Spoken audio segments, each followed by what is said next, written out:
Quelle est la différence entre être et agir? Qu'est-ce que c'est que je suis et qu'est-ce que c'est je fais? C'est la différence entre je suis et je fais. Ahmed. Je suis présent. Oui. Et je fais, j'agis. Oui. Alors, la question que je pose, dans quel cas on est dans le domaine de l'espace, dans quel cas on est dans le domaine du temps? Je suis, c'est l'espace ou le temps? J'agis, c'est l'espace ou le temps, Ahmed? Agir, c'est l'espace. Ah bon? Je bouge. Pas du tout. Pour agir, il faut qu'on te laisse le temps d'agir, mon pauvre ami. Ton action, elle se déploie dans le temps. Alors que l'être, tu es comme ça, constant. Désolé, mauvaise réponse. Agir, c'est bouger. Oui, eh bien bouger, c'est le temps. Le mouvement, ça implique du temps. Je crois du contraire. Bon, donc la réponse, c'est le temps. Le temps est lié à l'action, et l'espace, c'est moi, tu es là, toi, moi, je suis là, ça, c'est l'espace, c'est l'être. Femme?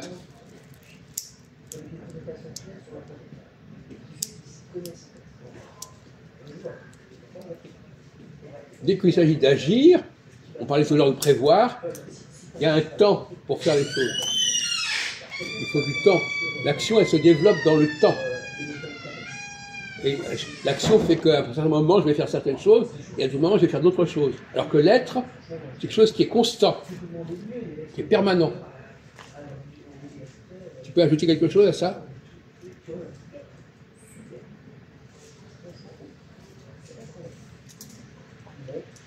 C'est très important, ces questions-là. Tout à l'heure, on parlait des différents moments de la vie. Il y a des moments où il s'agit d'agir, et des moments où il s'agit d'être.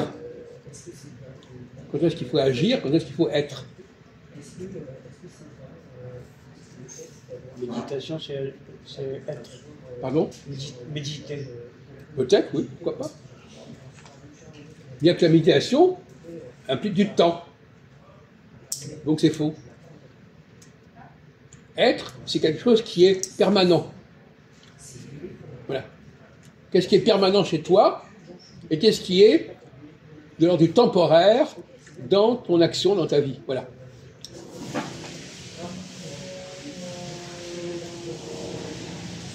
Temporaire, c'est ce qui peut changer. L'être, normalement, n'est pas censé changer.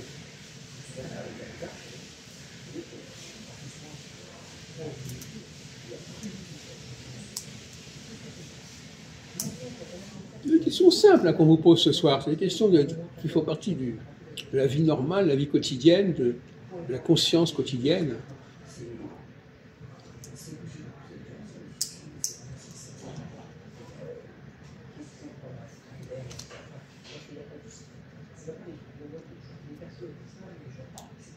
Par exemple, une femme, c'est pas un homme. Donc, son être n'est pas le même.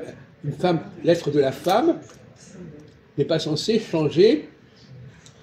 Il est permanent. L'être de l'homme est permanent.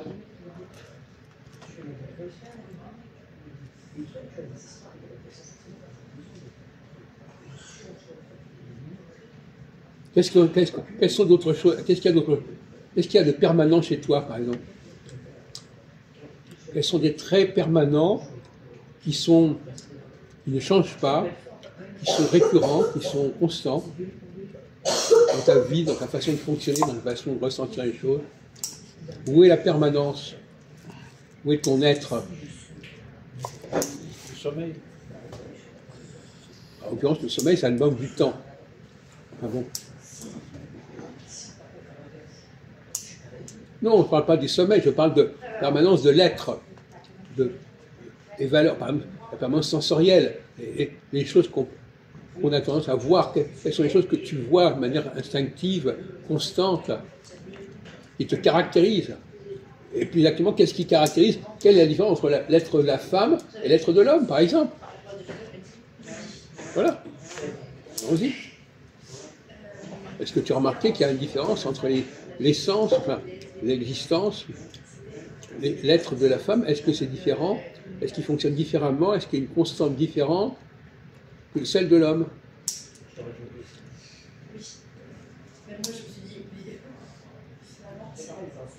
On a souvent parlé de ces questions-là, d'une manière ou d'une autre. Ils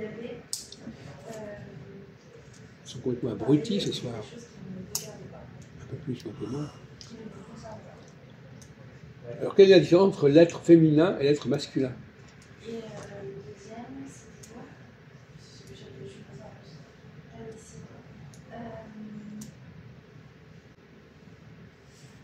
sur le handicap mental. Alors? Le féminin, elle enfante. L'homme ne peut pas enfanter. Il ne peut pas enfanter, il peut contribuer à l'enfantement, c'est pas le contraire. S'il n'y a pas d'homme, la femme, elle n'enfante pas. Tu sais ça, tu es au courant quand même. Elle est un contenant, la femme est un contenant qui a besoin d'un contenu. Et le contenu, c'est le sperme de l'homme, et le contenant, c'est le ventre de la femme.